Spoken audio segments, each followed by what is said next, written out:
più si sale verso l'alto, più il panorama del mondo quotidiano rimpicciolisce, più ci si avvicina al cielo. Quindi questa salita diventa un raggiungimento di un baluardo del bene. La torre merlata è anche simbolo di castità. Nelle leggende moltissime erano le fanciulle, le giovani che venivano rinchiuse nelle torri perché non assecondavano la volontà dei padri di affidare loro un promesso sposo e quindi venivano relegate in queste torri affinché cambiassero idea, ma per proteggere la propria purezza, la propria castità. La porta, anche la porta è un simbolo mariano.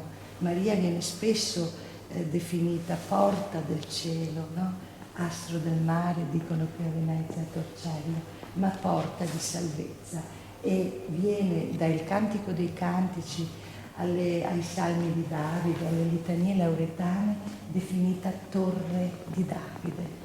Il tuo collo è come la Torre di Davide, torre eburnea, in quanto simbolo di perfezione, di qualcosa che non può essere assolutamente violato.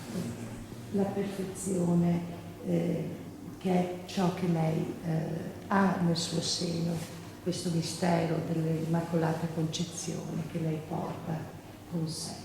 Nella parte sotto la strada abbiamo due episodi laterali, due giovani a cavallo che più che essere due cavalieri sono due giovani che stanno giocando, cavalcano senza sella, senza briglia, a pelo, quindi sono coloro che godono delle gioie della vita terrena, e davanti a loro l'albero sterile, l'albero secco che rappresenta proprio la sterilità di questa scelta di vita, mentre il germoglio verde rigoglioso è Gesù.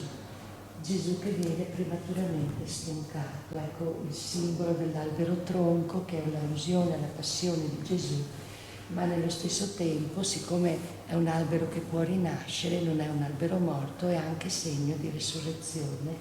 Ai piedi dell'albero tronco il pastore che si addormenta per stanchezza, non voler svolgere bene il proprio lavoro, perché il pastore è sempre un'immagine positiva.